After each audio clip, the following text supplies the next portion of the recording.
Hi everyone, this is Heather Newman, Microsoft Ignite Community Reporter, and I am here with Seth Patton, GM of Microsoft 365 Product Marketing, and I'm super excited to see him. How are you? Great to see you too, Heather. Great to be here. Hello, everyone. Awesome. So Seth and I have known each other for a little while. I think we worked on A long time. Yeah. Don't date us. Not so way back, but we did work on the first SharePoint conference together, yeah? Yes, a long time ago, and it was a smashing success from what I remember. Yeah. I think it was. I think it's done well since then. That was really fun. I actually talked to Jeff a little bit today about the history of SharePoint. And so when did you join the team? Well, I've been at Microsoft for 18 years, it's hard to believe. And I actually started out in our US subsidiary working on the predecessor of SharePoint, Content Management Server with Commerce Server and BizTalk. And then I joined the SharePoint team, the first time, in probably 2005. I was responsible for the launch of SharePoint Server 2007, and I was part of that sort of rapid growth period. And then I went on to manage product management for Microsoft Project. Right. Then I launched Dynamic CRM Online and did that for a few years. Came back to OneDrive and Outlook, and then now I have a bunch of my favorite products, Yammer and Stream and Outlook and Exchange and SharePoint and OneDrive. Yeah, that's awesome. So, gosh, you've launched so many products. How does it feel to launch something? Feels good. It never gets old. It's it really is all of the things that happen leading up to it that people don't see, right, which is the culmination of a lot of people's work. Yeah. And my favorite part is just representing and showcasing the great work that our engineering teams are doing. So, for example, this week we launched Project Cortex, great, and I've been a project of mine that I've been working on for a long time, but there's so many people involved across the company.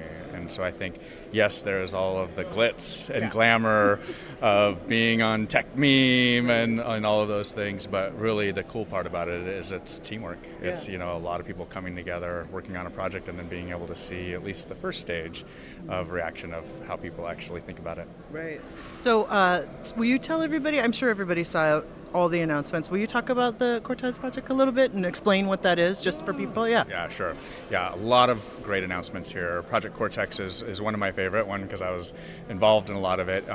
Very simply, it's a new AI service in Microsoft 365 that helps connect content, turn it into knowledge, and then connect people to knowledge across the organization in the apps that they use every day.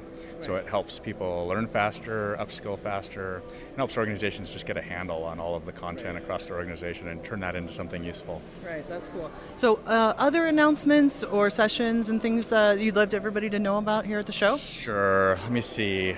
Well, another big one is the new Yammer, which didn't get a lot of play, but is actually one of the customer favorites as I'm talking to people.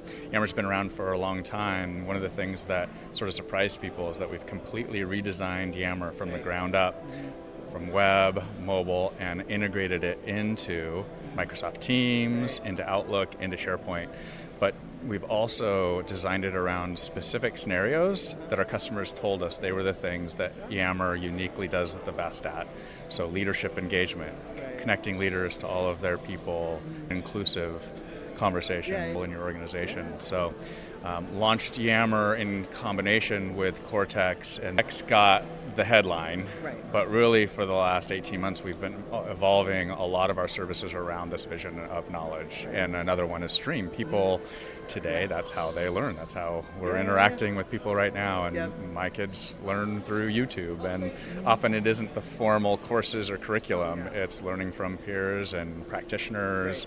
And so what we've done is used AI to do transcription to not just make it easy to search and find videos across the organization, but now also to easily create and edit videos directly from the Stream mobile app securely, and then share that into Teams and Yammer to really foster this sort of medium of knowledge sharing across the organization. Yeah, that's awesome. Yeah, I'm in using a rig like this, I'm doing a lot of learning about all of that, of like, how can I do it on my mobile phone, because I don't have a DSLR camera, right? So it's really exciting to play around with that. And then, how they're... take some time out. Jeff was talking about, he's doing the marathon, and Catherine was talking about reading. Like, what's your hobby and I thing? have a few hobbies. My issue is I probably have too many. It means I'm not very good at any of them. But first and foremost, I have 2 daughters that are teenagers, and so I spend a lot of time playing with them or keeping up with them and all the activities that they do. Sure. I also have recently picked up golf. I've played tennis for quite a while, so I try to keep doing that. And we're fortunate enough with the little ones to have a boat, and that's all they want to do is spend time on the boat. And That's they do nice. water skiing and surfing. So it's a ski boat. It is a ski boat. Ooh, fun. That's so awesome. And on Lake Washington. Oh my gosh, yeah. Those of you, Redmond, Washington, as you know, is where Microsoft campus is, and they've got 2 beautiful lakes by it. So, lucky gals. Yeah. Well, I'm the lucky one. Yeah, okay. Fair enough. Most days. Yeah, fair enough. So, we've been talking about, there's so many, all the announcements that came out, there's just so much more open source and citizen developers and all of that stuff. I mean, that's so exciting. Like, what are you seeing sort of regarding that even more? I mean, this project, obviously, but in the team, like, what are you seeing around that with different customers and partners innovating, Yeah, I think the theme is that it's all about empowering a broad set of people to be able to use the technology. And Right. I think one of the things I personally love about Ignite is not just showcasing the innovations, but seeing how people are using it. Yeah, And like the more people that can use the technology and make a difference in their professional lives, in their organizations, like that's the impact that we strive for. And so I think a lot of this is about putting technology in the hands of more people to be able to make a difference. Yeah, that St. Luke's story is just amazing, right? Exactly. I mean, and where are they again? They're Boise, right? Is that right? Or, Actually, I'm no, not sure. that's not one of the customers I work with. Yeah. directly, Okay. but Fair I enough. think Fair enough. I think They're in Boise. Yeah, I know them too. It's such a great story. And so we also have all this humans of IT going on. All the work that's been doing around in diversity and inclusion. What are you seeing in your team and how you manage and things that are changing for you around that? Yeah, I think the first thing in my journey on all of this is it really comes down to appreciating the contributions of everyone. And I've now begun to apply that in my everyday life as well. And it starts with connecting people, being curious and understanding who they are, what makes them tick, and what do they care about. And then the other part of it is there's the diversity side and then there's the inclusion side. And so obviously we spend a lot of time at Microsoft making sure that everyone's voice is heard, and that's been awesome. But here I went to the diversity and inclusion event on Sunday night, and it's one of my favorite meetings or events here so far. Real people talking to real people, having real conversations, and that's it's take the mystery out of it. It's asking questions and being real and being authentic and being willing to learn. Yeah, absolutely. I mean, I think that's the thing. Like one of the great things about calling it Humans of IT and ever expanding, and we've had lots of women in IT and all of those groups and people of color and all of that, and so it's like looking at that umbrella with a true sort of let's look at belonging for everybody, And I think Microsoft's definitely leading the way with Satya's book and a lot of other things. So, how do you work often with Satya? Do you? I have the occasion to work with him, and it's always awesome. Yeah. I mean, he definitely walks the talk for sure. Absolutely. Yeah, I love just hearing him speak. And so back in the day, throwback a little bit. So we did have at one time an Office Developer Conference, right? Yeah. As well, and we had the SharePoint Conference and Office Developer Conference, and Seth was the business owner on that one. I was the logistics owner for both of them, and I think you all made me choose. I think I. Do you remember this? It's foggy. It's very foggy. As I remember, you just wanted to go to the coolest one. Yeah, that's true, and we know which one that was. Oh, no, I don't know. We'll see. We'll see if actually we leave this in, but because we don't want to make anybody feel bad. But anyway, and then, let's see. We'll do a last question.